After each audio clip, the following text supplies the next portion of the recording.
Hello दोस्तों, आप सबों का स्वागत है डी एजुकेशंस के यूट्यूब चैनल्स पे। मैं आप सबों का दोस्त धन जी। आज फिर से जुड़ चुके हैं हम लोग एक नए सेट के साथ, जो कि सेट नंबर 39 है। यह क्या है, आपके 39 सेट हो चुके हैं और यह क्या है, आज का 39वां सेट होगा। तो इससे पहले 38 सेट हो चुके हैं, जिसको कि आप सुपर 20 का एक प्लेलिस्ट है, जिसमें सुपर 25 का एक प्लेलिस्ट है, उसमें जाकर यह सारे के सारे 38 के 38 दे सकते हैं। 38 आपको देखना जरूरी है, क्योंकि 38 क्वेश्चंस में जो 38 सेट है, सारे के सारे आपके प्रीवियस ईयर्स के क्वेश्चंस हैं। तो जो पहली बार इससे जुड़े हैं, आप लोग 38 सेट को जरूर देख जाइए, क्योंकि यह 38 सेट ऐसा नहीं है, क्योंकि 38 के सेट में आपके सारे के सारे क्वेश्चन ग्रुप डी के कवर किए गए हैं और आने वाले क्वेश्चन को कवर किए गए हैं। तो जो पहली बार इसको जुड़ेंगे, जो पहली बार इसको देखेंगे, इससे पहले जो क्वेश्चंस है उसको जरूर एक बार देख लेंगे। तो चलिए स्टार्ट करते हैं आज के सेशंस को। तो थोड़ा सा क्लास को शेयर कर देते हैं। और पता है आप लोगों को कि हम लोग प्रत्येक रात्रि सोमवार से लेकर शनिवार तक हम लोग क्या करते हैं, रात्रि 9 बजे जुड़ते हैं, जिसमें 25 क्वेश्चंस आपके साइंस के और 25 क्वेश्चंस आपके करंट अफेयर्स के होते हैं। तो ये सारे के सारे आपके क्वेश्चन होते हैं, जो कि यह क्वेश्चंस आपके जो क्वेश्चन साइंस होते हैं, ये ग्रुप डी से संबंधित होते हैं, जो ग्रुप डी के प्रीवियस ईयर्स में क्वेश्चंस पूछे गए हैं, और इससे जुड़े हम लोग डिस्कशंस को भी देखते हैं। तो चलिए स्टार्ट करते हैं, ज़्यादा समय व्यतीत न करते हुए आज के क्वेश्चंस को। क्योंकि आपको पता है कि जब भी आप जुड़िए, बहुत पहले जुड़ जाइए, क्योंकि हम लोग 1 या 2 मिनट वेट करके सबको क्या करेंगे, क्लास को स्टार्ट कर देंगे। तो चलिए स्टार्ट करते हैं। आज का पहला क्वेश्चन ये रहा। आपको बताना है कि निम्नलिखित में से कौन सा एक अनुप्रस्थ तरंग नहीं है। आपको बताना है कि अनुप्रस्थ तरंग नहीं है। प्रकाश तरंग, विद्युत चुंबकीय तरंग, रेडियो तरंग या ध्वनि तरंग, कौन सा एक अनुप्रस्थ तरंग नहीं होता है, आपको बताना है। आपको पता होना चाहिए कि तरंग 2 प्रकार का होता है। एक होता है यांत्रिक तरंग और दूसरा होता है अयांत्रिक तरंग। अयांत्रिक तरंग को ही हम विद्युत चुंबकीय तरंग भी कहते हैं, और यांत्रिक तरंग में क्या होता है कि यांत्रिक तरंग और अयांत्रिक तरंग, यांत्रिक तरंग क्या होता है, वैसा तरंग जिसको चलने के लिए किसी माध्यम की आवश्यकता होती है।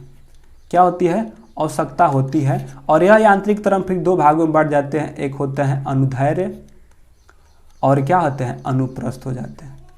ठीक है। और अयांत्रिक तरंग वे तरंग होते हैं जिनको कि संचरण के लिए किसी माध्यम की आवश्यकता नहीं होती है, वे होते हैं अयांत्रिक तरंग। और अयांत्रिक तरंग में विद्युत चुंबकीय तरंग आते हैं। और विद्युत चुंबकीय तरंग कौन है, तो गाय पादरी आलू डी जो होता है, गाय पादरी आलू डी मतलब गामा एक्सरे पराबैंगनी दृश्य और रक्त। ठीक है, गाय पादरी आलू डी मतलब गामा एक्सरे पराबैंगनी दृश्य और रक्त, ये सारे के सारे क्या हैं, आपके विद्युत चुंबकीय तरंग हैं। और आपसे पूछा है कि एक अनुप्रस्थ तरंग नहीं है। आपको पता होना चाहिए कि प्रकाश तरंग क्या है, एक अनुप्रस्थ तरंग है। क्या है, अनुप्रस्थ तरंग है। जबकि ध्वनि तरंग एक अनुदैर्ध्य तरंग है। क्या है, अनुदैर्ध्य तरंग है। क्या होता है, अनुदैर्ध्य तरंग होता है। ठीक है। अब रहा बात की कौन सा अनुप्रस्थ तरंग नहीं है, तो आपको पता होना चाहिए कि प्रकाश एक अनुप्रस्थ तरंग है, ध्वनि एक अनुदैर्ध्य तरंग है। तो अब बताइए कि कौन इसमें अनुप्रस्थ तरंग नहीं है। तो आप ही लोग इसका आंसर करिए, क्या होगा। अब तो बता ही दिए। चलिए, अब नहीं बताइएगा तो कब बताए, क्योंकि आपको बता दिए कि प्रकाश एक अनुप्रस्थ तरंग है। विद्युत चुंबकीय तरंग भी जो होता है अयांत्रिक तरंग होता है, ये भी अनुप्रस्थ तरंग का तरह ही कार्य करता है। और रेडियो तरंग भी अनुप्रस्थ तरंग के तरह कार्य करता है। तो जो विद्युत चुंबकीय तरंग होता है, कुछ मात्रा में अनुप्रस्थ तरंग के तरह कार्य होता है। लेकिन ऐसा नहीं कह सकते हैं कि जितना भी आपके अनुप्रस्थ तरंग है, सारे के सारे विद्युत चुंबकीय तरंग है। तो ऐसा नहीं, कुछ गुण ऐसे होते हैं जो कि अनुप्रस्थता को दिखाते हैं। तो प्रकाश, विद्युत चुंबकीय और रेडियो ये सारे के सारे अनुप्रस्थ हैं, जबकि ध्वनि एक अनुदैर्ध्य तरंग होता है। तो इसलिए ध्वनि आंसर हो जाएगा। ध्वनि के संचरण कर सकती है क्या, सभी विकल्पों में, केवल द्रव में, गैस में या ठोस में। आपको बताना है कि ध्वनि का संचरण, क्योंकि ध्वनि अभी बताए हैं कि ध्वनि जो है एक अनुदैर्ध्य तरंग होता है। और इसके लिए अनुदैर्ध्य तरंग, क्योंकि यह यांत्रिक तरंग का ही पार्ट होता है और यांत्रिक तरंग का पार्ट होता है, तो इसके संचरण के लिए माध्यम की आवश्यकता होगी। जब माध्यम की आवश्यकता होगी तो आपको पता है कि माध्यम में तो ठोस हो सकते हैं, गैस हो सकते हैं या द्रव हो सकते हैं। यह तीनों के तीनों अवस्था में आपके ध्वनि तरंग क्या हो सकते हैं, गमन करते हैं। तो कहेंगे कि सभी विकल्प में ध्वनि गमन करता है। ठोस में अधिक, द्रव में मतलब कि सबसे अधिक ध्वनि का चाल जो होता है ठोस में, उसके बाद द्रव में और उसके बाद गैस में होता है। तो ये बात भी आप याद रखिएगा कि ध्वनि तरंग जो है सभी में, द्रव में, गैस में और ठोस में, सभी के सभी में होता है। अगला, प्रकाश सबसे अधिक गति किस में करता है। और एक और बात यहाँ पे याद रखिएगा कि ध्वनि का संचरण किस में नहीं होता है, तो वह होता है निर्वात में नहीं होता है, क्योंकि निर्वात में न तो ठोस होगा, न गैस होगा, न द्रव होगा, तो ध्वनि का संचरण निर्वात में नहीं होता है। अगला, प्रकाश सबसे अधिक गति किस में यात्रा करेगी, यानी प्रकाश की चाल सबसे अधिक किस में होती है, निर्वात में, पानी में, कांच में या वायु में। आपको बताना है कि प्रकाश का चाल सबसे अधिक किस में होता है। तो सबको पता है कि जो प्रकाश का चाल होता है, जो प्रकाश सबसे अधिक किस में होता है, तो निर्वात में होता है 3 × 10⁸ मीटर प्रति सेकेंड होता है, क्योंकि चाल है तो मीटर प्रति सेकेंड होगा। तो प्रकाश का सबसे अधिक गति किस में यात्रा करता है, तो वे होता है आपके निर्वात में। अगला, दर्पण हमेशा वस्तु को, मतलब कि कौन सा दर्पण जो है हमेशा वस्तु की एक ऐसी छवि निर्मित करता है जो आभासी, बड़ा और समान आकार का बनाता है। ठीक है, आभासी कहने का मतलब कि काल्पनिक, ठीक है, बड़ा बनाता है, ठीक है, और समान भी बनाता है। अवतल, समतल, समतोत्तल या उत्तल, कौन दर्पण है जो वस्तु को ऐसी छवि निर्मित करता है जो आभासी मतलब कि काल्पनिक, बड़ा और समान आकार के बनाता है। तो याद रखिएगा, जल्दी से बताइए कौन सा दर्पण बनाता है, तो जल्दी से बताइए। देखिए 3 प्रकार के दर्पण होते हैं, आपको पता होना चाहिए, अवतल, उत्तल और समतल। ठीक है मेरे भाई, अवतल दर्पण को हम कनकेव मिरर कहते हैं और इसको कन्वेक्स मिरर, और यह समतल तो इस प्लेन मिरर कहा ही जाता है। अवतल दर्पण को हम अभिसारी दर्पण भी कहते हैं, अवतल दर्पण को अभिसारी दर्पण, उत्तल को अपसारी दर्पण कहा जाता है। अभिसारी दर्पण को हम क्या कहते हैं, इसको हम कन्वर्जिंग, जबकि उत्तल को हम डाइवर्जिंग भी कहते हैं। याद रखिएगा, अवतल जो होता है यह निगेटिव होता है और उत्तल क्या होता है, पॉजिटिव होता है। तो याद रखिएगा ये सारे के सारे बात। अब अवतल दर्पण में अगर बात कहा जाए तो जो अवतल दर्पण में बना प्रतिबिंब की अगर बात कहा जाए तो जो अवतल दर्पण होता है मेरे भाई, अवतल दर्पण जो होता है इसमें जो बना प्रतिबिंब होता है, याद रखिएगा कि बड़ा भी बनता है, छोटा भी बनता है और बराबर भी बनता है। इसमें सीधा भी बनता है और उल्टा भी बनता है।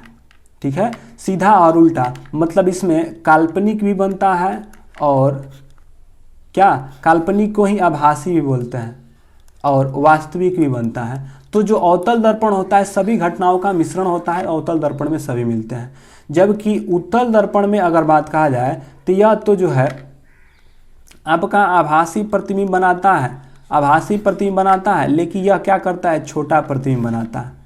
ठीक है, तो उत्तल दर्पण हमेशा छोटा प्रतिबिंब बनाता है, लेकिन यहाँ पे बोल रहा है आभासी बनाता है लेकिन छोटा बनाता है। लेकिन यहाँ पे आपसे पूछा है दर्पण होना चाहिए जो ऐसी छवि निर्मित करे यानी प्रतिबिंब बनाए, आभासी हो, बड़ा और समान आकार का होता है, तो यह आपके कौन होता है, तो समतल दर्पण होता है। तो समतल दर्पण में आपका प्रतिबिंब आभासी, बड़ा और समान मतलब कि बड़ी आकार का और समान आकार का बनाता है और आभासी बनाता है। बस इसका पार्श्विक उल्टा हो जाता है। पार्श्विक उल्टा कहने का मतलब होता है कि आपका दायां इसका बायां दिखाई देता है। अगला, विद्युत चालक की प्रतिरोधकता इस बातों पर निर्भर करता है, किस बातों पर निर्भर करता है, उसके अनुभाग के क्षेत्रफल पर, सभी दिए गए विकल्प पर, या लंबाई पर, या सामग्री पर। जल्दी से बताइए, उसकी प्रतिरोधकता किस पे निर्भर करता है, अनुभाग के क्षेत्रफल पर, दिए गए विकल्प के सभी पर, लंबाई पर, या सामग्री पर। और जो पहली बार है मेरे भाई, जो पहली बार हैं इस वीडियो को लाइक भी कर देंगे और शेयर भी कर देंगे अपने दोस्तों के पास। और एक और बात, यह 39 नंबर सेट है, इससे पहले 38 सेट हो चुके हैं। जो इस 38 सेटों को नहीं देखे हैं वे क्रम वाइज रोज एक एक करके सबको देख ले, क्योंकि जो 38 होगा 38 में आप 25 से गुणा कर सकते हैं। 38 में 25 से गुणा करिएगा तो कितना होगा, 8 × 5 = 40, 4 और 5 × 15 = 4 = 19, और 8 दूना के 16, 3 दूना के 6, 1 7, 0 9 9 6 15, 7 8 1 9, यानी कि करीब करीब 1000 से अधिक क्वेश्चंस जो हैं आपके ऑब्जेक्टिव हैं। 1000 से अधिक क्वेश्चन तो ऑब्जेक्टिव हैं, प्लस उसका डिस्कशंस है। तो मेरे भाई जो 39वां सेट देख रहे हैं, इससे पहले का जो सेट है आप जाइए प्ले लिस्ट में जाइए और प्ले लिस्ट में मेरे भाई जाकर 38 सेट को एक बार ज़रूर देखें, क्योंकि अगर जिसने 38 सेट को देख भी लिया है तो एक बार भी आप उसको रिवाइज ज़रूर करें, क्योंकि रिवाइज करिएगा तो आपका क्वेश्चन 38 के 38 सेट का मिल जाएगा। और मेरे भाई यहाँ लिख कर ले लो कि जो 38 सेट में जो कराए हैं, 38 सेट में जो कराए हैं, जितना सेट करा रहे हैं, इसी से ग्रुप डी का क्वेश्चन आएगा, लिख कर ले लो। तो मेरे भाई 38 सेट का क्रम है सबसे सीरियल वाइज। अगर आप एक बार देख लिए हैं, 2 घंटा समय व्यतीत नहीं करना चाह रहे हैं, तो उसका आप स्पीड बढ़ा लीजिए, स्पीड बढ़ा कर देख लीजिए, जिससे कि जल्दी जल्दी आप देख सकते हैं। तो जो 39 सेट देख रहे हैं, जो लगातार 39 सेट कर चुके हैं, इससे पहले जो 38 सेट है उसको भी आप एक बार बना लीजिए कि रोज क्या करिए। जैसे कि एक तो यह हुआ मेरे भाई, थोड़ा सा बता देते हैं जिससे कि आपकी बेनिफिट हो सके। देखिए यह आज का 39वां सेट है, ये तो आप पढ़ रहे हैं, ठीक है, प्रैक्टिस कर रहे हैं। इससे पहले जो 38 सेट है उसका तो प्ले लिस्ट बना है, उस प्ले लिस्ट में 38 वीडियो आपको मिल जाएगा। उस वीडियो को आप रिवाइज करिए, क्योंकि पढ़ाई का चीज़ रिवीजिंग होता है, और वो क्वेश्चंस को सम्मिलित नहीं कर रहे हैं जो पहले क्वेश्चन को सम्मिलित किए हैं, ठीक है। माने वे 38 सेट में जो क्वेश्चंस को सम्मिलित कर लिए हैं, फिर से उस क्वेश्चंस को सम्मिलित नहीं कर रहे हैं, तो आपका तो वो 38 सेटों का जो क्वेश्चंस है बच गया है, तो आप उसको भी देखते रहिए। तो आप एक काम करिए कि एक तो रात्रि में आप 9 बजे देखते हैं, देखबे करते हैं, आप प्रैक्टिस के लिए क्या करिए कि जो 38 सेट है उसको आप क्रम से एक बार देखने का प्रयास करिए,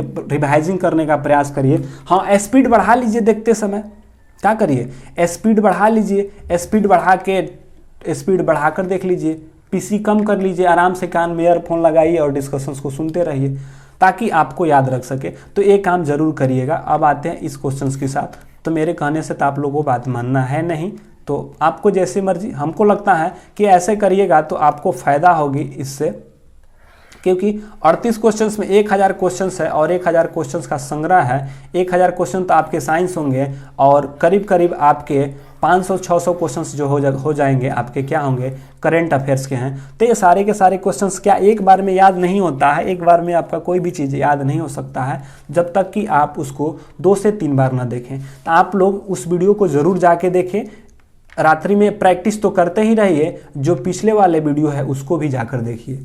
तो एक बार जरूर जाके देखें मेरे कहने के अनुसार, और अपनी स्कोर को बेनिफिट कर सकते हैं, बढ़ा सकते हैं। विद्युत चालक के प्रतिरोधकता किस बातों पर निर्भर करता है, तो अनुभाग के क्षेत्रफल पर, बहुत बढ़िया, इस पर भी करता है, लंबाई पर और सामग्री पर, तीनों के तीनों बातों पर निर्भर करता है। क्योंकि आपको पता है कि जो प्रतिरोध होता है उसके तीनों के तीनों बातों पर निर्भर करता है। अगला, एक कंडक्टर के प्रतिरोध सीधा अनुपाती होता है, मतलब एक चालक का जो प्रतिरोध होता है, एक चालक का प्रतिरोध सीधा किसके अनुपात होता है, उनके अनुभाग के क्षेत्रफल के, विद्युत प्रवाह के, कूलम्ब के या लंबाई के। यानी कि प्रतिरोध समानुपाती कहने का मतलब कि जो प्रतिरोध होता है वह बढ़ जाता है। बताइए कैसे होता है। जो आर होता है एल बटे में ए, और यहाँ पे क्या होता है, रो होता है। तो यह पदार्थ के सामग्री होता है, मानते हैं कि लोहा के तार लगा रहे हैं, तांबा के तार लगा रहे हैं, और यह जो होता है एल होता है। तो जो प्रतिरोध होता है लंबाई के समानुपाती, जबकि उनके क्षेत्रफल के व्युत्क्रमानुपाती होता है। और यह बोला है कि प्रतिरोध, चालक का प्रतिरोध किसके समानुपाती होता है, अनुपातिक होता है, सीधे अनुपातिक होता है, तो वह लंबाई के अनुपातिक होता है। और व्युत्क्रमानुपाती बोलता है तो उसके अनुभाग के क्षेत्रफल के, यानी कि क्षेत्रफल के व्युत्क्रमानुपाती, जबकि उनकी लंबाई के समानुपाती होते हैं। तो ये सारे के सारे क्वेश्चंस आपसे बनते हैं, तो ध्यान से देखिएगा। तो आपसे पूछ रहा है कि चालक का प्रतिरोध किसके, तो लंबाई बढ़ाने से। जब लंबाई बढ़ेगा, चालक की लंबाई बढ़ेगा तो प्रतिरोध बढ़ेगा, लंबाई घटेगा प्रतिरोध घटेगा। लेकिन क्षेत्रफल बढ़ाएंगे तो प्रतिरोध क्या होगा, घटेगा, और क्षेत्रफल घटाएंगे तो प्रतिरोध क्या हो जाएगा, बढ़ जाएगा। तो यह क्षेत्रफल व्युत्क्रमानुपाती होता है और लंबाई उसके समानुपाती होता है। विद्युत प्रवाह और कूलम्ब का प्रतिरोध पे कोई प्रभाव नहीं है। अगला, कौन सा कथन गलत है? विद्युत युक्त बल मौजूद नहीं होता है, बल युग्म में होता है, क्रिया और प्रतिक्रिया बल विभिन्न पिंडों पर लगते हैं। ठीक है, क्रिया और प्रतिक्रिया, ठीक है, क्रिया और प्रतिक्रिया बल भिन्न पिंडों पर लगते हैं, क्रिया और प्रतिक्रिया बल समान पिंडों पर लगते हैं। आपको कथन गलत बताना है, जल्दी से बताइए। चलिए, तो पता होना चाहिए कि जो बल होता है युग्मक में होता है, दम बात सही है। बल कभी अकेले नहीं हो सकता है, जो बल होता है कभी भी अकेले नहीं रह सकता है, वे जब भी रहेगा किसी के साथ रहता है, यानी जुड़ा रहता है। तो बल युग्मक होता है, सही बात है। वियुक्त बल मौजूद नहीं होते हैं, यह बोला कि वियुक्त बल मौजूद, यानी कि वियुक्त अलग बल मौजूद नहीं होते हैं, ये भी बात क्या है? सत्य है। क्योंकि यह बोला है कि वियुक्त बल मौजूद नहीं होते, मतलब कि अलग अलग बल मौजूद नहीं होते हैं, मतलब कि बल अलग अलग नहीं रह सकते हैं, बल युग्मक में होते हैं। बल युग्मक में यहाँ पर वियुक्त बल मौजूद नहीं होते हैं, यह बात क्या है? सत्य है, क्योंकि एक साथ रहते हैं, वियुक्त बल एक साथ, बल युग्मक के साथ, और क्रिया के प्रतिक्रिया बल विभिन्न पिंडों पर लगता है, दम बात सही है। लेकिन यहाँ बोला कि क्रिया और प्रतिक्रिया का बल समान पिंड पर लगते हैं, नहीं, समान पिंड पे नहीं, अलग अलग पिंड पे लगते हैं। क्योंकि जब आप एक बॉल फेंकिएगा तो जहाँ से बॉल गया उस पिंड और जहाँ से टकरा के आया उस पिंड, मतलब कि दो अलग अलग पिंडों पर प्रत्येक क्रिया के बराबर विपरीत दिशा में, यानी कि दो अलग अलग पिंडों में विपरीत दिशा में लगने वाला प्रतिक्रिया बल होता है। तो ये बात गलत है, जबकि बल युग्मक में सही है। तो बल युग्मक का ही यह चीज़ लिखा हुआ है, और प्रत्येक क्रिया के बराबर विपरीत दिशा में होता है, लेकिन अलग अलग पिंडों पर। बताइए कि एक मजदूर भूमि से 15 केजी के सामान लेता है और उसे भूमि से 1 मीटर के ऊपर अपने सिर पर रखता है, और उसके द्वारा समान कार्य की गणना करें कि वह कितना कार्य किया है। और ऊंचाई सिर पे है, तो पता ही होना चाहिए कि जो कार्य होता है और ऊर्जा जो होता है, क्या कार्य और ऊर्जा, और एक और ही बताए थे, कौन? बलागुण। ये सारे के सारे जो है इनका मात्रक समान होता है। और जब कार्य और ऊर्जा का मात्रक क्या होता है? जूल होता है, और यह जूल हो जाएगा, क्योंकि यहाँ पे m दे दिया हुआ है, कितना दे दिया है? 15 केजी दे दिया है, h दे दिया है आपको 1 मीटर, और g दे दिया है आपको 10। और आपको पता है कि ऊर्जा निकालने के लिए पता है या तो स्थितिज ऊर्जा या गतिज ऊर्जा, क्योंकि स्थिति में हाइट के कारण जो ऊर्जा होगी उसको स्थितिज ऊर्जा, तो यानी पोटेंशियल एनर्जी, पोटेंशियल एनर्जी का होता है mgh। m दिया है 15, तो 15, g दिया है कितना? 10, और h भी दिया है 10। तो क्या करेंगे? 15, 10, 10, ठीक है। और ऑप्शंस में लग रहा है कुछ लोचा। चलिए, यहाँ पे 10 मीटर नहीं है, 1 मीटर ना है, तो 1 लिखेंगे। हाइट क्या है? 1 सेकेंड। तो कितना था? 15 था, 1 था और 10 था, गुणा करेंगे तो कितना होगा? 150 जूल। तो कितना हो जाएगा? 150 जूल इसका राइट आंसर हो जाएगा। अगला, धातु अपनी वास्तविक स्थिति में विद्यमान होता है।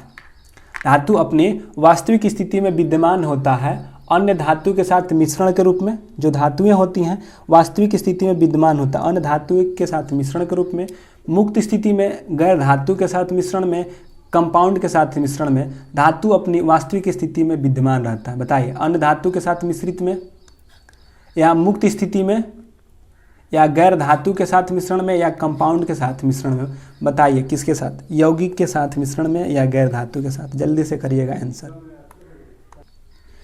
चलिए, तो आपको पता होना चाहिए कि धातु अपनी वास्तविक स्थिति में विद्यमान होता है अन्य धातु के साथ मिश्रण के रूप में, मुक्त स्थिति में, अगर धातु इत्यादि। मेरे भाई तुमको यहाँ पे कह रहा है कि धातु है, क्या है? धातु है और वास्तविक स्थिति में है।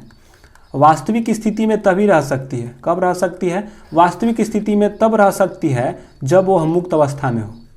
क्या हो? मुक्त अवस्था में हो, क्योंकि वास्तविक स्थिति में तभी है जबकि वो मुक्त अवस्था में है। और मुक्त अवस्था में क्या पाया जाता है? तो सोना, चांदी, प्लेटिनम, ये सारे के सारे क्या है, मुक्त अवस्था में, मतलब AU, AG और PT जो है ये आपके मुक्त अवस्था में पाए जाते हैं। क्योंकि यह पूछा है कि धातु अपने वास्तविक स्थिति में विद्यमान कब होता है, जब वह मुक्त अवस्था में होता है। तो कहेंगे कि जब वह मुक्त अवस्था में होता है तो धातु जो होता है स्थित अवस्था में, यानी कि स्थिर अवस्था में होता है। तो इस बातों को भी ध्यान में रखिएगा। तो मुक्त स्थिति में रहेगा तो ऐसे ऐसे होगा। अगला करिए, ओजोन का आणविक द्रव्यमान क्या होगा, जल्दी से बताइए। और जो पहली बार जुड़े हैं मेरे भाई, वह वीडियो को लाइक कर देंगे। और यह क्लास 9 बजे से होता है, 9 बजे से ही जुड़े, क्योंकि 9 बजे से जुड़ने का प्रयास करें, क्योंकि 9 बजे से जुड़िएगा तो आपको फ़ायदा होगा, क्योंकि क्लास जल्दी जल्दी में आपका क्वेश्चन कहीं छूट ना जाए। यह 39 नंबर सेट है, इससे पहले 38 सेट हो चुके हैं, जो कि प्ले लिस्ट में सुपर 25 के साथ मिलेंगे। 38 सेटों को जाकर आप ज़रूर उसमें देखें। और 38 सेट में आपके 25 साइंस के जो ग्रुप डी के रिलेटेड हैं, जो कि ग्रुप डी के प्रीवियस ईयर्स के क्वेश्चंस हैं, और साइंस के साथ साथ करंट के भी क्वेश्चंस हैं। तो 25 × 8 मतलब कि 1000 करीब 1500 से 1600 क्वेश्चन जो हैं आपके पीछे हैं, जो कि आपको रिवाइजिंग करना होगा। जो पहले भी देख लिए होंगे तब पर भी उस वीडियो को जाकर ज़रूर से ज़रूर देखें। एक वीडियो को आप 2 से 3 बार ज़रूर देखें। ऐसा नहीं कि आज देख लिए तो फिर इसी को काल नहीं। इसको आप क्या करिए कि आप जैसे कि आज 39 नंबर सेट देख रहे हैं, तो आप शुरुआत से शुरुआत करिए। आज एक 39 देख लिए और एक देख लेंगे आज पहला वाला, कल 40 देख लेंगे और उसके बाद दूसरा वाला देख लेंगे। तो 2-2 वीडियो करके ज़रूर देखिए। और जो पहली बार देखे हैं तो आपकी तो स्पीड बढ़ा के भी देख सकते हैं, किसी तरह भी देखिए, तो आप ज़रूर देखें, क्योंकि 38 सेट इससे पहले हो चुका है। और 38 सेट को आपको रिवाइजिंग करना होगा। रिवीजिंग करिएगा तभी आपका फ़ायदा होगा, अन्यथा आप सेट पे सेट बनाते चले जाइएगा, कोई फ़ायदा नहीं होगा। क्योंकि पढ़ाई का चीज़ होता है रिवीजिंग, और रिवीजिंग जब तक नहीं करिएगा तब तक आपका अपना नहीं होने वाला है। और ये सारे के सारे आपके ग्रुप डी से महत्वपूर्ण क्वेश्चंस को संग्रह है, तो ज़रूर आप उसको प्रैक्टिस करिए। मेरे कहने से ज़रूर करिए मेरे भाई, क्योंकि आपका उसमें फ़ायदा होगा। सभी के सभी लोग ज़रूर उसको देखें, क्योंकि जो पहली बार एक बार देखने से कुछ नहीं होने वाला है। क्योंकि यह क्वेश्चन ऐसा नहीं है कि सिर्फ भूल जाइएगा, कोई आलू जालू क्वेश्चन नहीं है। सारे के सारे आपके ग्रुप डी के प्रीवियस ईयर्स के क्वेश्चंस हैं। अगर प्रीवियस ईयर्स करना भी चाहिएगा तो इससे हो जाएगा। तो चलिए अब आते हैं ओजोन के आणविक द्रव्यमान के। तो आपको पता है ओजोन होता है O3। क्या होता है? O3। और ऑक्सीजन के परमाणु संख्या 8, ऑक्सीजन के परमाणु संख्या 8, जबकि परमाणु द्रव्यमान एग्जैक्ट कितना होता है? तो 15.9999 होता है, इसलिए इसको 16 मान लिया जाता है। तो 3 गो है, एगो में 16 गो, तो 3 गो में कितना? 48 गो, याद रखिएगा 48 होगा। अगला, किसी परमाणु के m कोश में समायोजित की जा सकने वाली अधिकतम इलेक्ट्रॉनों की संख्या क्या होगी? तो आपको पता है कि अधिकतम कोश में इलेक्ट्रॉनों की संख्या निकालने के लिए हम कैसे निकालते हैं? तो 2n² से निकालते हैं। और कक्षा की संख्या कैसे है? तो KLMNOPQR 7 को होना चाहिए। 1 2 3 4 5 6 7, 7 को होता है, तो 7 को। अब के कक्षा में पहला कक्षा है, दूसरा है, तीसरा है, चौथा है, पांचवा है, छठवां और सातवां। और एम कक्षा का पूछा है तो तीसरे कक्षा में, यानी कि 2 × 3 का स्क्वायर बराबर, तो तितली के 9 9 दूना 18, तो कितने हो जाएंगे? 18 हो जाएंगे। तो यह क्या हो जाएंगे? 18। और अंतिम में कितना होता है? तो कहते हैं कि 7 49, 49 दूना 98, यानी कि जो क्यू कक्षा में 98, जबकि के कक्षा में 2 इलेक्ट्रॉन होते हैं, तो ये होता है। तो एम कोश में समायोजित की जा सकने वाली अधिकतम इलेक्ट्रॉनों की संख्या को हम 2n² से निकालते हैं और इसका 18 हो जाएगा। अगला, उस पद को पहचानिए जो कि निम्नलिखित समूह से संबंधित नहीं है। नियॉन, क्रिप्टॉन, प्लेटिनम या आर्गन। जल्दी से बताइए कौन नहीं है। और मेरे भाई बच्चों को ज़रूर जोड़ें, क्योंकि बच्चों की संख्या ही, क्योंकि मेहनत किसी का, आप भी मेहनत करिए और हम भी मेहनत करते हैं, तो मेरी भी मेहनत का लगे कि हम भी, जो मेरा मेहनत है सफल हो रहा है, अधिक से अधिक लोगों के पास पहुंच रहा है, जिसे अधिक लोग देख रहे हैं। और जो बताएं मेरे भाई, जो बात बोले हैं उस बातों को ज़रूर इम्प्लीमेंट करिएगा। जो मेरे अच्छे बच्चे हैं, जो मेरे अच्छे दोस्त हैं, जिनको कि वास्तविक में ही जॉब लेना है, तो वे तो इसको देखने के साथ साथ पीछे वाले वीडियो को ज़रूर देखें, रिवीजिंग करें। रिवीजिंग करिएगा तभी आपका साइंस बढ़िया हो पाएगा। साइंस और करंट बढ़िया हो गया तो मैथ और रीजनिंग के लिए भी हम लोग जल्दी ही एक सोच रहे हैं कि उसको भी जैसे ही इसका समय मिल जाता है ना तो वो भी मैथ और रीजनिंग के भी लिए कुछ किया जाएगा, तो उसको भी देखते हैं। आइए इसको पहचानते हैं कि इसमें क्या है। तो बोला है मेरे भाई, क्या बोला है मेरे भाई कि उस पद को पहचानिए जो समूह नहीं है। देखिए नियॉन, क्रिप्टॉन और आर्गन, ये सारे के सारे जो हैं आपके अक्रिय गैस कौन है, तो नियॉन है। नियॉन, क्रिप्टॉन और आर्गन एक क्या है आपके अक्रिय गैस हैं, जबकि प्लेटिनम अक्रिय गैस नहीं है। तो प्लेटिनम क्या है, इन समूहों से भिन्न होता है। अगला, अधातु में कौन सा चमकदार होता है, मतलब कि अधातु, क्योंकि जर्नली जो होता है, ठीक है, कौन सा अधातु चमकदार होता है, बताइए कौन सा अधातु जो है चमकदार होता है। ऐसे जर्नली जो अधातु होते हैं चमकदार नहीं होते हैं। कौन सा अधातु है जो चमकदार होता है, नियॉन होता है, फ्लोरीन होता है, क्लोरीन होता है या आयोडीन होता है, जल्दी से बताएंगे कौन होता है। चलिए, तो पता है आपको कि कौन सा चमकदार होता है, तो आयोडीन जो होता है चमकदार होता है। अगला, निम्नलिखित में से कौन सा एक क्षारीय पार्थिव धातु नहीं है। क्षारीय पार्थिव धातु नहीं है, यानी कि जिसे क्षारीय मृदा धातु भी कहा जाता है। कौन क्षारीय मृदा धातु नहीं है, मृदा धातु नहीं है। क्षारीय मृदा धातु का क्या होता है, तो बेटा मांगे क्या, बेटा मांगे कार, स्कूटर और बाप क्या हो गया, राजी हो गया। मतलब कि बेरिलियम, मैग्नीशियम, कैल्शियम, स्ट्रांसियम और ये होता है बेरियम और रेडियम, क्या होता है, रेडियम। ये सारे के सारे क्षारीय मृदा धातु हैं। तो बेरियम तो है तो बेरियम, मैग्नीशियम है मैग्नीशियम, कैल्शियम है कैल्शियम। लेकिन सोडियम जो होता है यह क्षारीय धातु होता है। क्या होता है, क्षारीय धातु होता है। क्षारीय क्या होता है, तो हेलिना के रब से फरियाद, मतलब कि हाइड्रोजन, लिथियम, सोडियम, पोटेशियम, और जो रब से फरियाद है मतलब कि रुबेडियम और सीजियम, फ्रांसियम, ये सारे के सारे क्षारीय धातु होते हैं, जबकि क्षारीय मृदा धातु ये सारे के सारे होते हैं। अगले, आधुनिक आवर्त सारणी में समूह 18 के मूल तत्वों के अपनी बाह्यतम कक्षा में 8 इलेक्ट्रॉन होने वाले, मतलब कि कौन से आधुनिक आवर्त सारणी के 18वें समूह के मूल तत्वों के बाह्यतम कक्षा में 8 इलेक्ट्रॉन होने वाले को छोड़कर क्या कहा जाता है, निष्क्रिय गैस, संक्रमण तत्व, दुर्लभ या क्या, जल्दी से पढ़ के बताएंगे। और जो मेरे भाई लेट से जुड़ेंगे, जो मेरे भाई लेट से जुड़ रहे हैं उनको बता दें कि आप लोग समय से जुड़ा करिए, और 9 बजे क्लास स्टार्ट हो जाता है, तो 9 बजे ही क्लास को आप लोग जुड़ जाइए, क्योंकि 9 बजे जुड़िएगा तो आप सबों को फ़ायदा होगा, क्योंकि इसमें बहुत सारे क्वेश्चन लेट जुड़ने से आपके निकल चुके होते हैं। तो आप लोग जुड़िए, जुड़ते ही आप लोग अपने दोस्तों के पास ज़रूर शेयर करें, दोस्तों के पास ज़रूर शेयर करें, जिससे कि उससे ज़्यादा संख्या में जुड़ सके लोग।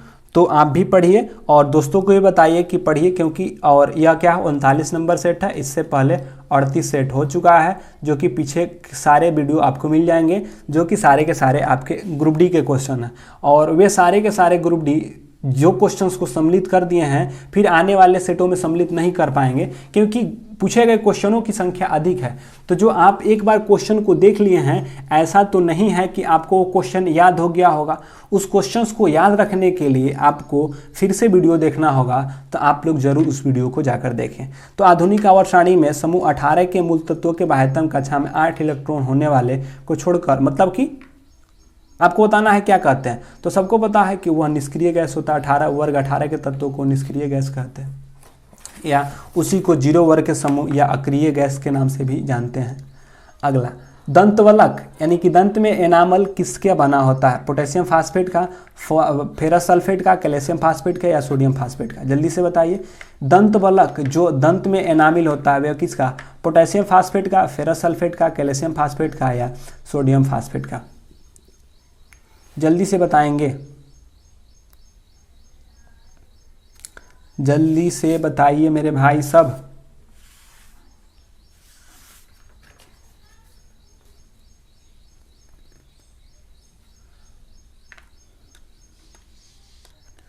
जल्दी से बताइए कि दंत बलक किससे बना होता है, पोटेशियम फास्फेट से, फेरस सल्फेट से, कैल्शियम फास्फेट से, सोडियम फास्फेट से।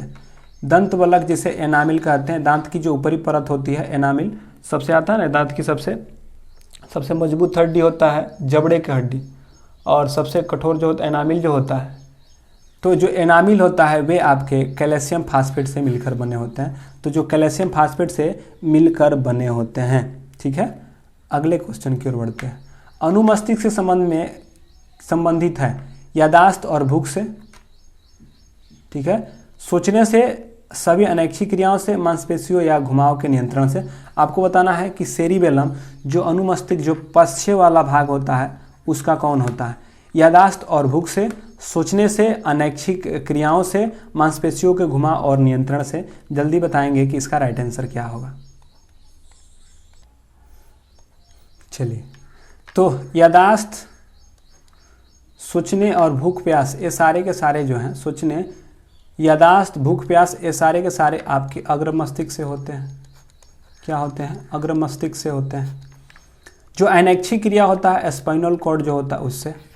जो कि मांसपेशियों और घुमावों का जो नियंत्रण होता है, यानी शरीर का नियंत्रित करने का, यानी कि आपके शरीर पर नियंत्रण करने का जो प्रयास होता है, ये अनुमस्तिष्क यानी कि सेरिबेलम करता है। तो अनुमस्तिष्क और सेरिबेलम पूछता है कि सेरिबेलम क्या करता है, तो आपके मांसपेशियों को घुमाव और आपके शारीरिक जो नियंत्रण होता है वह सेरिबेलम के द्वारा किया जाता है। जबकि सोचने, समझने, इच्छा शक्ति इत्यादि का जो कार्य होता है आपके अग्र मस्तिष्क से किए जाते हैं और अनैच्छिक क्रिया स्पाइनल कॉर्ड से। अगला, ज्वाइंट पर हड्डी, यानी कि ज्वाइंट पर हड्डी की सतह को मुलायम करती है।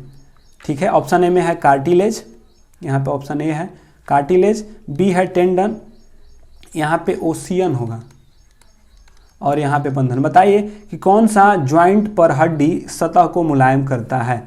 तो जल्दी से बताइए कि कौन सा हड्डी जो है मुलायम करता है। जल्दी से करेंगे, जल्दी से करिए मेरे भाई।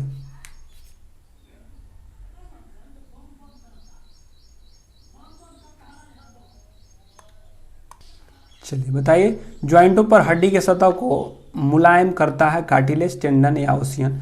ओसियन जो होता है हड्डी में पाया जाने वाला प्रोटीन होता है, ओसिन प्रोटीन होता है। ओसिन एक प्रोटीन है जो कि हड्डी में पाया जाता है। बंधन तो यह बंधन है, टेंडन लिगामेंटस टेंडन होता है। कार्टिलेज जो होता है ज्वाइंट हड्डियों के सतह को मुलायम करता है, तो इसका राइट आंसर होगा कार्टिलेज। और टेंडन होता है, ठीक ना, और एक होता है लिगामेंटस। लिगामेंटस क्या करता है, अस्थि से अस्थि को जोड़ता है, अस्थि से अस्थि के जोड़ को लिगामेंटस, जबकि अस्थि से मांसपेशी के जोड़ को हम टेंडन बोलते हैं, और टेंडन, अस्थि से मांसपेशी को टेंडन बोलते हैं। ठीक है, तो याद रखिएगा, लिगामेंटस को स्नायु और टेंडन को कंडरा बोलते हैं, याद रखिएगा। ये सारे के सारे याद रखना है। तो ज्वाइंट हड्डियों पर सतह को मुलायम करने के लिए जो प्रयोग करता है वे होता है कार्टिलेज। ठीक है, कार्टिलेज। ग्राफीन पुट्टिका के फॉलिकल की गुहिका को क्या कहते हैं, यानी जो ग्राफीन पुट्टिक फॉलिकल की जो गुहिका को क्या कहा जाता है, कोटर एंट्रियो, उल्बक गुहिका, या द्रव पुट्टिका, या पैराम्बिडिक चक्र। बताइए क्या कहलाता है। जो ग्राफीन पुट्टिका के जो गुहिका को क्या कहते हैं, कोटर या एंट्रियोमा, उल्बा या गुहिका, बताइए क्या कहा जाता है।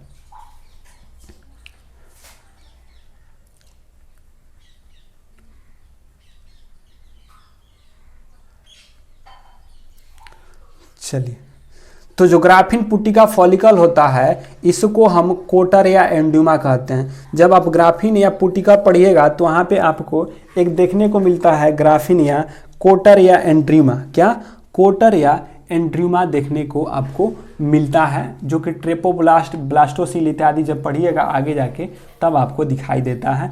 तो कोटर और एंड्यूमा जो है आपके ग्राफीन पुट्टिका के गुहिका को क्या कहा जाता है, जो ग्राफीन पुट्टिका के गुहिका को कोटर और एंड्यूमा कहा जाता है।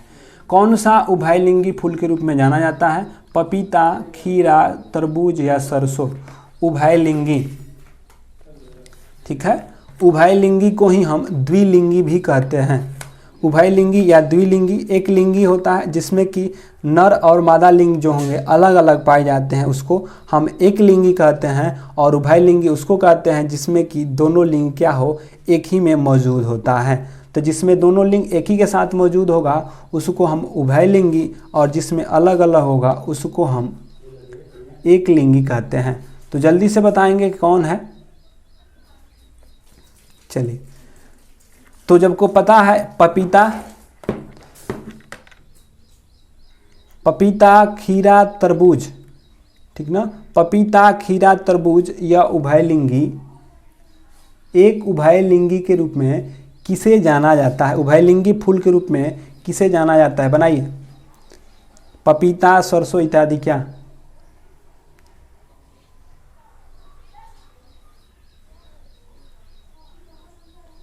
चलिए, यह होगा आपका सरसों। क्या होगा? सरसों। सरसों में क्या होता है? उभयलिंगी होता है, और इसमें दोनों के दोनों क्या होते हैं? जो सरसों होता है इसमें दोनों लिंग एक साथ होते हैं, जबकि पपीता, खीरा, तरबूज यह क्या है? एक लिंगी होते हैं। अगला, पौधे में कोशिका वृद्धि और कोशिका विभेदीकरण को बढ़ावा देता है।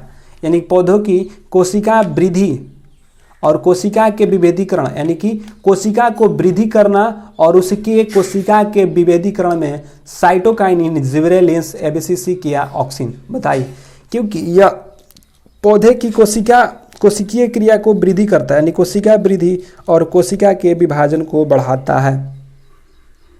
कौन है?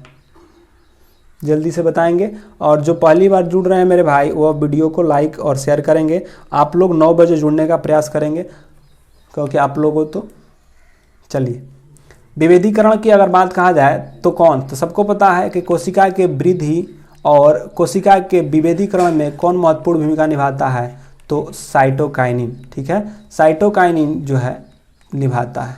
अगला, एक मोटी जेली की तरह घोले बनाने के लिए, देखिए यह 3-4 बार क्वेश्चन आ चुका है, यह 3 दिन से लगातार क्वेश्चन आ रहा है और यह पूछा हुआ क्वेश्चन है। तो यह बताएं, आपको हमेशा बताते हैं कि लैक्टोज तो हमेशा बताते हैं याद रखने के, लैक्टोज एक दूध शर्करा है। ठीक है, पेप्टाइड और पेप्टोन या पेप्सिन क्या करता है? प्रोटीन को तोड़ता है। ठीक है, और जो पेक्टिन होता है, पेक्टिन को मोटी जेल की तरह घोल बनाने के लिए प्रयोग में किया जाता है। तो याद रखिएगा कि इसका राइट आंसर बी हो जाएगा। तो ये क्या थे आज के क्या थे आपके, ये क्या थे आज आपके साइंस के क्वेश्चंस थे। अब हम लोग देखेंगे क्या देखने वाले हैं, तो हम अब लोग देखेंगे करंट अफेयर्स के। तो एक बार सभी लोग करंट अफेयर्स के जितने भी स्कोर बने हैं सभी लोग बताएंगे कि कितने सही हुआ है। तो जल्दी जल्दी से शेयर करें कमेंट में। और एक और बात कि जाते समय आप लोग वीडियो के अंत में आप लोग कमेंट बॉक्स में ज़रूर अपनी फीडबैक देख के जाएं कि वीडियो कैसा लगा और क्या होता है। और जब भी आप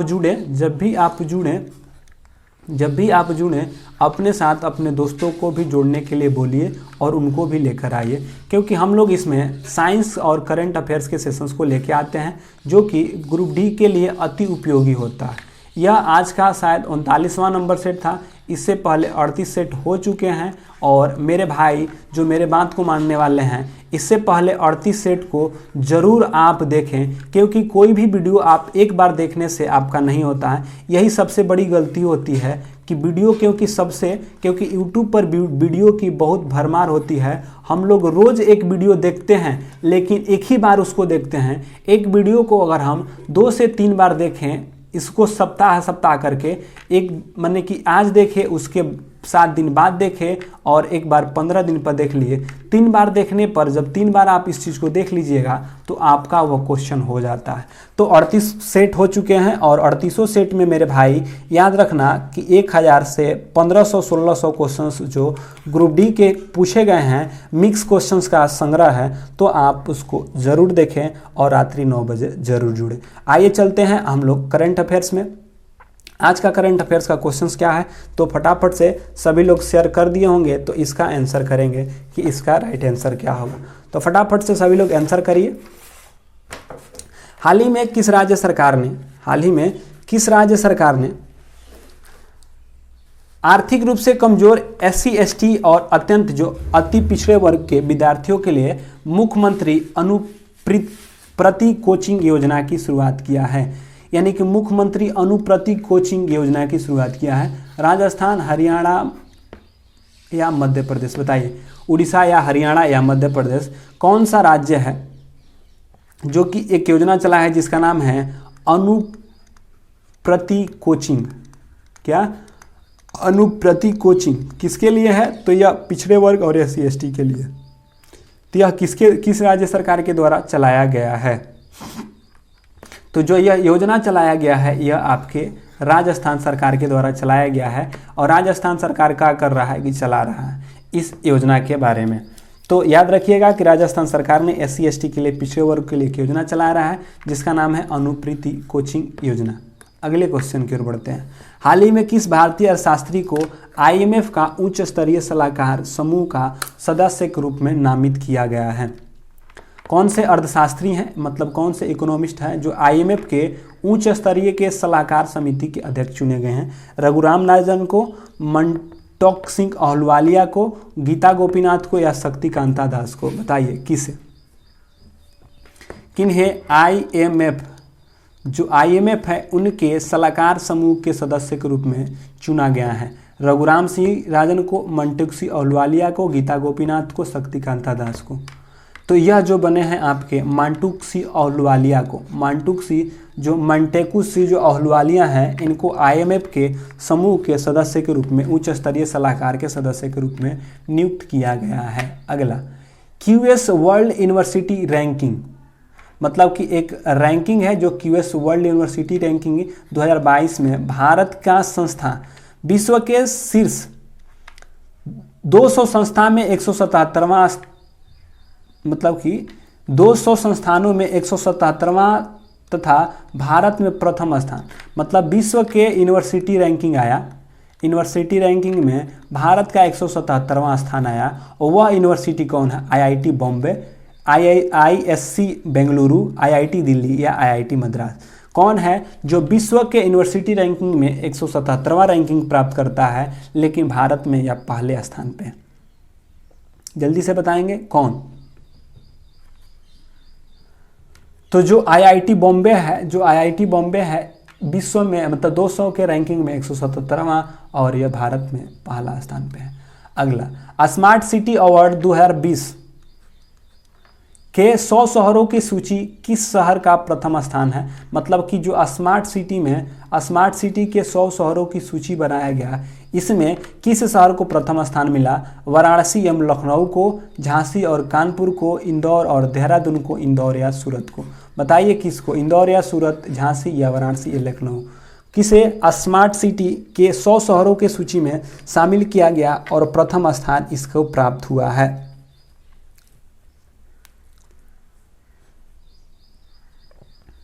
जल्दी से बताएंगे। तो ये है आपके इंदौर और सूरत को। कौन? इंदौर और सूरत को। अगला, किस ओलंपिक पदक विजेता को दिल्ली खेल विश्वविद्यालय का पहला कुलपति नियुक्त किया गया है?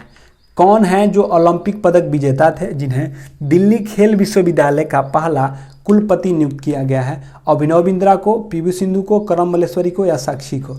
मतलब कि अब जो होंगे यह दिल्ली, मतलब ओलंपिक पदक विजेता हैं जिन्हें दिल्ली के जो विश्वविद्यालय का कुलपति नियुक्त किया गया है। किन्हें दिल्ली का कुलपति नियुक्त किया गया है? जल्दी से बताएंगे। तो आपको पता है अभिनव बिंद्रा शूटिंग से, PV सिंधु बैडमिंटन से, करम मल्लेश्वरी भारोत्तोलन से।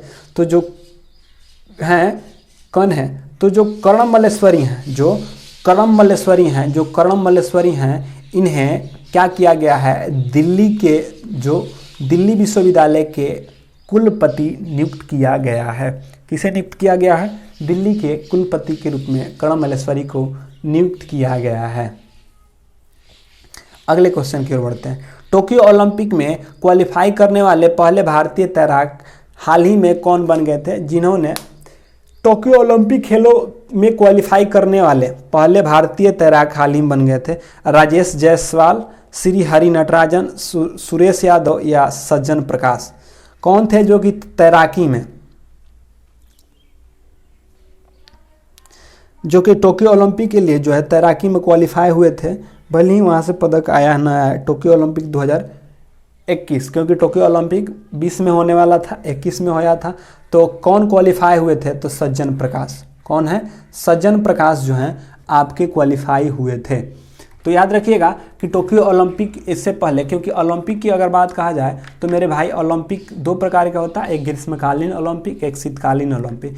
ग्रीष्मकालीन ओलंपिक में जो हुआ था 16 में हुआ था, ठीक है, 2016 में हुआ था, जो कि रियो डी जेनेरो में हुआ था, 16वां रियो डी जेनेरो में हुआ था, और 2020 में होने वाला था लेकिन 2021 में हुआ टोक्यो जापान में। फिर उसके बाद 2024 में होगा पेरिस फ्रांस में, और 2028 में होगा, फिर 2028 में होगा जो कि लॉस एंजलिस में। ये सारे के तो रियो डी जेनेरो इससे पहले हुआ था जो कि 2016 में हुआ था, 20 में होने वाला था, 21 में हुआ कहाँ तो टोक्यो जापान में जो कि अभी हाल ही में ख़त्म हुआ है, 24 में पेरिस फ्रांस में, और 25 में कहाँ होने वाला है तो लॉस एंजलिस में होने वाला है।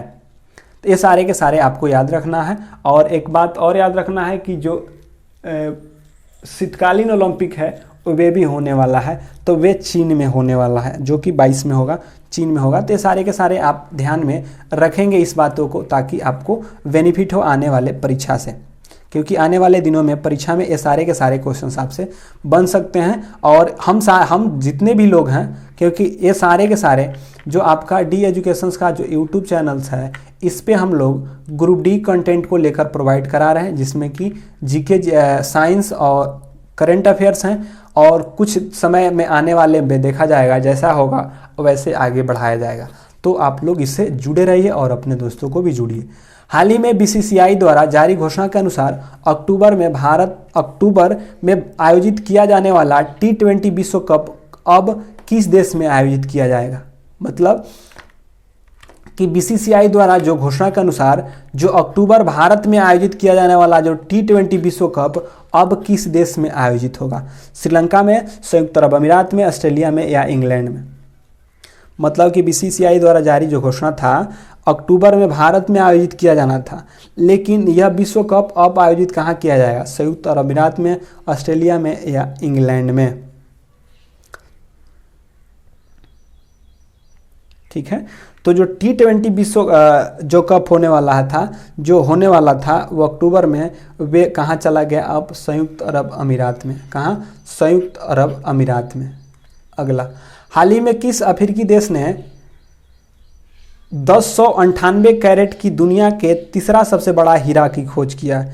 मतलब कि 1098 कैरेट, ठीक ना, कैरेट की तीसरा सबसे बड़ा हीरा का खोज किया है। दक्षिण अफ्रीका, बोत्सवाना, घाना या केनिया। बताइए किस अफ्रीकी देश ने 1098 कैरेट की दुनिया की सबसे बड़ा तीसरी हीरा की खोज किया है। दक्षिण अफ्रीका के, बोत्सवाना, घाना या क्या अफ्रीकी देश है, जल्दी जल्दी से बताएंगे। चलिए, तो अगर बात कहा जाए कि हाल ही में किसने कैरेट की तीसरी सबसे बड़ी, तो कहेंगे यह है आपका जो बोत्सवाना है। कौन है, जो बोत्सवाना है। बोत्सवाना में 1098 कैरेट की दुनिया के सबसे बड़ी हीरे की खोज की गई है। अगले, नेशनल जियोग्राफिक सोसाइटी ने दुनिया के 5वें महासागर के रूप में मान्यता प्रदान किया है।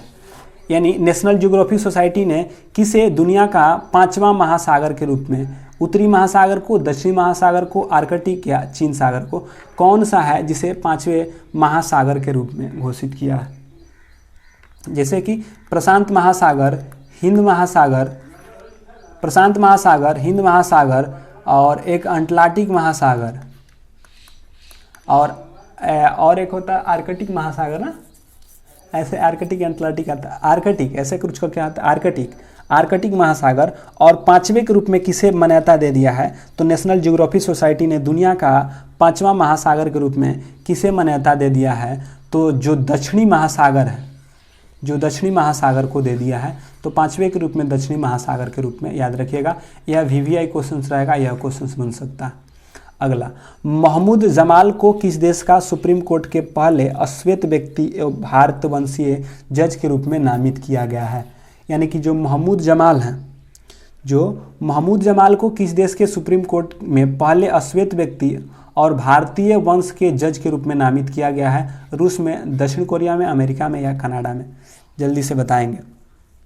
नाम है उनका महमूद जमाल, जो कि सुप्रीम कोर्ट के पहले अश्वेत व्यक्ति जो भारतीय वंशज के जज हैं वे। वे हैं कनाडा के। कहाँ के हैं? तो कनाडा के हैं, भारतीय मूल के वंशज हैं। प्रधानमंत्री नरेंद्र मोदी द्वारा अंतर्राष्ट्रीय योग दिवस के अवसर पर किस ऐप को लॉन्च किया गया है? Yoga for health, join health, yoga daily या एम योगा? बताइए। जो अंतर्राष्ट्रीय योगा दिवस के अवसर पर ऐप लॉन्च की है, कौन से? योगा फॉर हेल्थ या योगा डेली या ज्वाइंट योगा या एम योगा? जल्दी बताएंगे।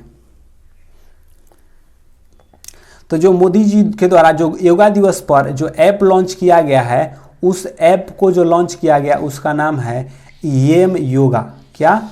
जो योगा है यम, जो एम योगा है, योगा नामक लॉन्च किए हैं। तो यम योगा जो है, एम योगा जो है, यह लॉन्च किया गया है। तो याद रखिएगा, प्रधानमंत्री मोदी के द्वारा अंतर्राष्ट्रीय योगा दिवस के रूप में किस ऐप को लॉन्च किया गया है? तो एम योगा। अगला, हाल ही में किस राज्य सरकार ने मुख्यमंत्री उद्यमी योजना की शुरुआत किया है? हाल ही में किस राज्य सरकार ने मुख्यमंत्री उद्यमी योजना की शुरुआत किया है? उत्तर प्रदेश, झारखंड, बिहार या पश्चिम बंगाल? बताइए कि हाल ही में किस राज्य सरकार ने मुख्यमंत्री उद्यमी योजना की शुरुआत किया है? उत्तर प्रदेश, झारखंड, बिहार या पश्चिम बंगाल? हाल ही में किस राज्य सरकार के मुख्यमंत्री उद्यमी योजना की शुरुआत किया है? तो यह किया है आपके बिहार। किसके द्वारा किया गया है? बिहार सरकार के द्वारा मुख्यमंत्री उद्यमी योजना की शुरुआत किया गया है। तो आपसे पूछ सकता है क्वेश्चन कि मुख्यमंत्री उद्यमी योजना की शुरुआत किसके द्वारा किया गया है? तो बिहार सरकार के द्वारा किया गया है। अगला, हाल ही में राष्ट्रीय बाघ संरक्षण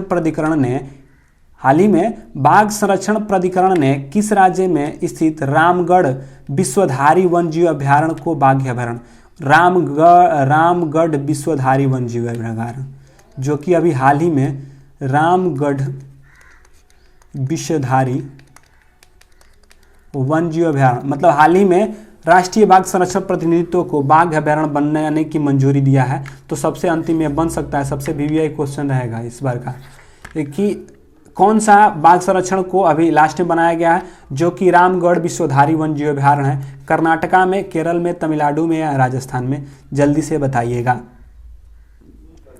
रामगढ़ विश्वधारी वन्यजीव अभयारण्य,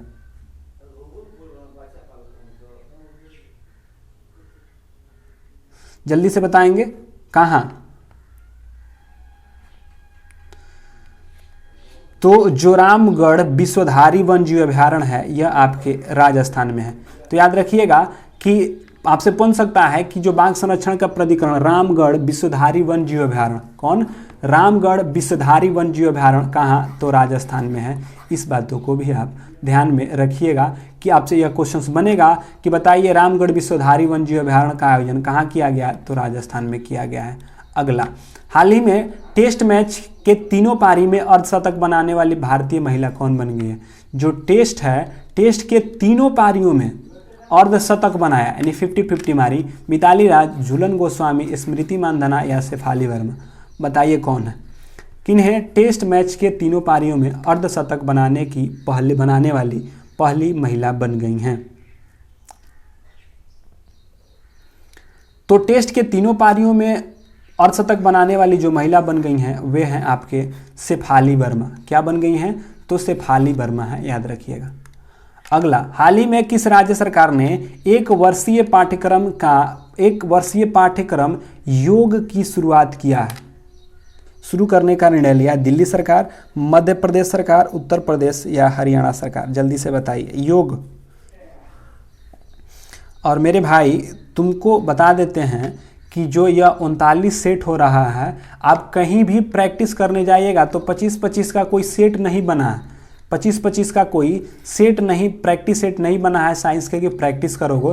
तो उससे बढ़िया है कि आप हर रोज़ प्रैक्टिस रात्रि में 9 बजे इसका करें, और जब प्रैक्टिस हो गया है तो उसको याद भी रखना है, क्योंकि ये सारे के सारे प्रीवियस हैं तो वो सारे के सारे आपके याद हो जाएं तो रात्रि में 9 बजे जुड़िए और आप अपने सुविधा अनुसार 1 या 2 वीडियो रोज देखिए, जो कि 38 या 39 वीडियो है वह आपके कवर होते रहें। तो आप वीडियो को वेरी वेरी रिकॉल करके देखते रहिए ताकि आपके सारे के सारे क्वेश्चन दिमाग पर बने रहें। तो एक बार देखने से यह क्वेश्चंस आपके याद नहीं हो जाने हैं, क्योंकि करंट भी ऐसा चीज़ है कि जो आपको याद नहीं होगा। तो करंट और जीके यह बार बार देखने की चीज़ है। तो आप एक बार वीडियो देखकर सोचिएगा आपका हो गया, तो नहीं होगा। प्रैक्टिस भी करिए, 2 से 3 बार जरूर इसको देखिए। पिछले वीडियो को, जो कि बहुत पुराना वीडियो हो गया है, जो कि 1 नंबर है, 1 नंबर का सेट है, मतलब सेट नंबर 1 2 ऐसे करके क्रम वाइज है, आप उसको देख सकते हैं। हाल ही में किस राज्य ने 1 वर्षीय पाठ्यक्रम योग की शुरू किया है? दिल्ली, मध्य प्रदेश, उत्तर प्रदेश या हरियाणा? यह है आपके दिल्ली सरकार के द्वारा किया गया है। किसके द्वारा? दिल्ली सरकार के द्वारा किया गया है। तो ये सारे के सारे आज आपके क्वेश्चंस बने हैं। आज क्वेश्चंस क्या हो गया? आज क्वेश्चंस 1 घंटा में समाप्त हो गया है। तो हम लोग इसी प्रकार के क्वेश्चंस को लेके आएंगे। आपका क्वेश्चंस नहीं होगा 9 बजे से लेके 10-15 तक हम लोग क्लास में ख़त्म कर लेंगे, जिसमें कि साइंस के साथ साथ करंट अफेयर्स भी ख़त्म कर लेंगे। तो यह वीडियो बड़ा नहीं होगा और आप लोग शुरुआत 9 बजे ही जुड़ जाइए, क्योंकि क्लास तेज़ी के साथ चल रहा है।